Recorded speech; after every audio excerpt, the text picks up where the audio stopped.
بسم الله الرحمن الرحيم. الحمد لله وكفى وسلام على عباده الذين اصطفى. أما بعد، فقد قال الله تبارك وتعالى في القرآن المجيد والفرقان الحميد: فأعوذ بالله من الشيطان الرجيم. بسم الله الرحمن الرحيم.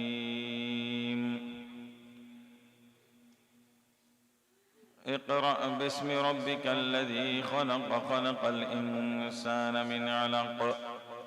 اقرأ وربك الأكرم الذي علم بالقلم، علم الإنسان ما لم يعلم. وقال تعالى: إنا نحن نزلنا الذكر وإنا له لحافظون.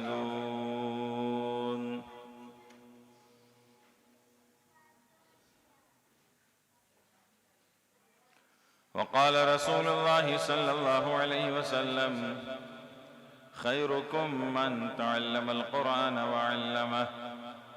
وقال رسول الله صلى الله عليه وسلم: خير الناس من ينفع الناس.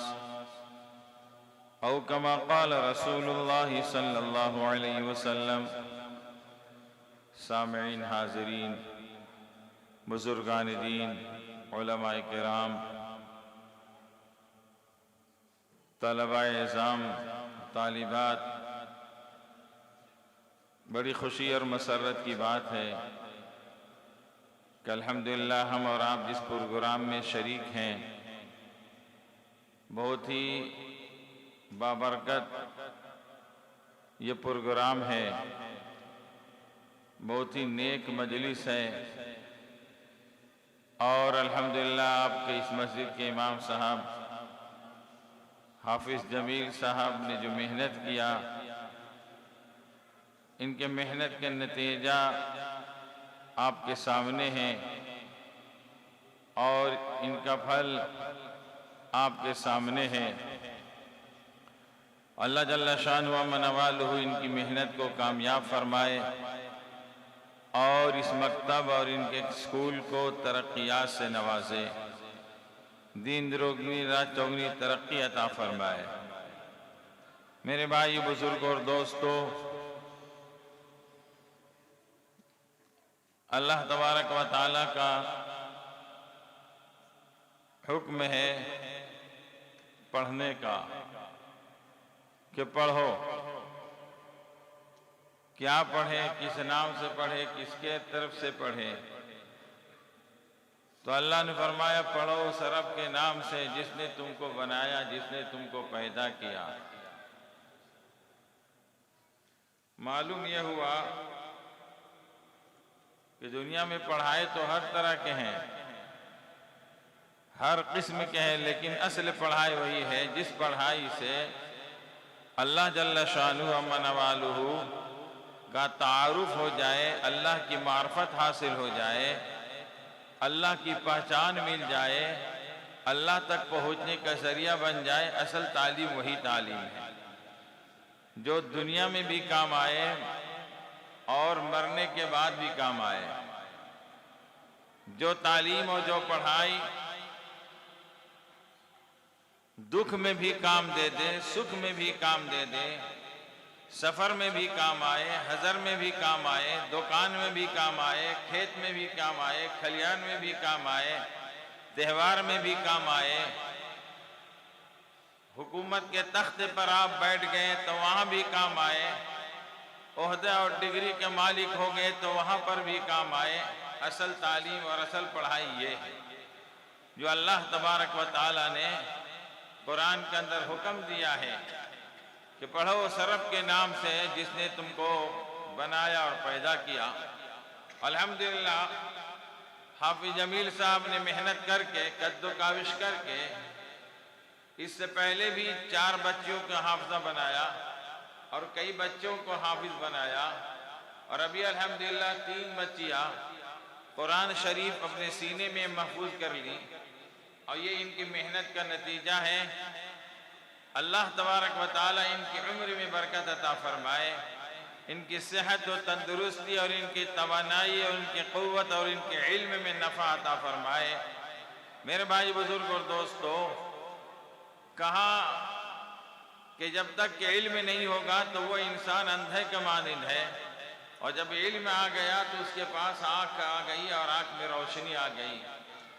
اس علم کی ضرورت ہر جگہ پڑتی ہے، دینی علم ہو یا دنیاوی علم ہو، دونوں کو حاصل کرنا لازم اور ضروری ہے۔ لیکن دین کا علم یہ مقصد ہے اور دنیا کے علم ضرورت ہے۔ ضرورت کو ضرورت پوری کرنے بھر حاصل کرنا چاہیے، اور مقصد کو مقصد تک کامیاب ہونے کے لیے اتنا علم حاصل کرنا لازم اور ضروری ہے۔ اللہ تبارک و تعالی نے قرآن کو نازل کیا، اور اللہ تبارک و تعالی ہی قرآن کی حفاظت فرمائیں گے، اور قرآن ہی میں سارے علوم ہیں۔ جتنے علوم ہیں سارے علوم قرآن کے اندر ہے۔ علم والی کتاب اور تمام کتابوں کی ماں یہ قرآن شریف ہے، اور یہ وہ کتاب ہے کہ آدمی پڑھ لے تو حافظ بن جاتا ہے، نہ دیکھ کر کے پڑھے تو ناظرہ خواہ بنتا ہے، زبانی یاد کر لے تو حافظ بن جاتا ہے۔ یہ وہ کتاب ہے کہ جب حفظ کرنے کے بعد معنی بھی سمجھ لیتا ہے اور کھڑے ہو کر کے بیان کرتا ہے تو مبلغ بن جاتا ہے، وضاحت کرتا ہے، تشریح کرتا ہے تو مفسر ہو جاتا ہے۔ یہ وہ کتاب ہے جو کائنات میں سب سے اونچی کتاب ہے، یہ وہ کتاب ہے جو ذریعہ نجات ہے، یہ وہ کتاب ہے جس کا دیکھنا بھی ثواب ہے، یہ وہ کتاب ہے جس کا پڑھنا بھی ثواب ہے، یہ وہ کتاب ہے جس کا چھونا بھی ثواب ہے، یہ وہ کتاب ہے جس کے سینے سے لگا لینا بھی ثواب ہے، یہ وہ کتاب ہے جس نے سینے سے لگایا اللہ نے گرتے ہوئے کو اونچا کیا اور بلند کیا۔ کچھ نہیں تھا، لیکن قرآن کا جب علم آ جاتا ہے تو اللہ تبارک و تعالی اسے بہت کچھ عطا کر دیتا ہے۔ تو قرآن یہ وہ کتاب ہے، اس لیے جب تک کہ یہ کتاب باقی رہے گی، پڑھنے والے باقی رہیں گے، پڑھتے رہیں گے، پڑھاتے رہیں گے، جب تک کہ قیامت قائم نہیں ہوگی اس وقت تک یہ نظام چلتا رہے گا، اور جب یہ نظام اٹھ جائے گا، قرآن سینے سے نکل جائے گا اور آنکھ کے حروف اڑ جائیں گے، تب قیامت قائم ہوگی۔ اگر ہم اور آپ ترقی چاہتے ہیں، اور ہم میں کون ایسا ہے جو ترقی نہیں چاہتا ہے، چاہے دنیا کی ترقی ہو یا آخرت کی ترقی ہو، کون ایسا ہے جو نہیں چاہتا ہے؟ ہر شخص چاہتا ہے کہ ترقی ہو اور ہم ترقی یافتہ ہو، ہماری عزت ہو اور ہماری خوشامدی ہو، ہر آدمی عزت کی نگاہ سے دیکھے، ہمارے لیے چین ہو، سکون ہو، ماحول سازگار ہو، ہر جگہ سرخی روئی نصیب ہو۔ ہم میں سے ہر آدمی چاہتا ہے یا نہیں؟ میرے بھائی بزرگ اور دوستو، تو جب چاہتے ہیں تو چاہت کو پوری کرنے کے لیے قرآن کا حاصل کرنا لازم اور ضروری ہے، قرآن کو پڑھنا لازم اور ضروری ہے، سمجھنا لازم اور ضروری ہے۔ اب آپ کہیں گے کیا مولانا یہ تو 1400 سال پرانی کتاب ہے؟ نہیں، یہ 1400 سال پرانی کتاب نہیں، یہ خالق کائنات کی کتاب ہے۔ جب دنیا نہیں بنی تھی اس وقت یہ کتاب موجود تھی لوح محفوظ کے اندر، پھر اللہ نے دنیا کو سجایا اور بنایا اور بسایا، پھر اللہ تبارک و تعالیٰ نے سارے نظام کو چلایا، پھر آخری نبی حضرت محمد مصطفیٰ صلی اللہ علیہ وسلم کو یہ کتاب عطا فرمایا کہ چونکہ آپ آخری نبی تھے اس لیے آخری کتاب آپ ہی کے لیے زیب تھی، آخری کتاب اللہ تبارک و تعالیٰ نے آپ کو عنایت فرمایا، جو ہم سب آخری امت کے لیے جب ہم اس کتاب کو پڑھیں گے اور حفظ جان بنائیں گے اور اسے مانیں گے، ایمان عقائد درست ہوں گے، عملی جامہ پہنائیں گے، زندگی کے ہر خانے اور ہر موڑ اور ہر شعبے میں اس کو اتارنے کی سعی اور کوشش کریں گے، تو اللہ تبارک و تعالی پوری کائنات کا مالک ہم کو اور آپ کو بنا دیں گے۔ ویسا ہی جیسے حضرت ابو بکر کو بنایا،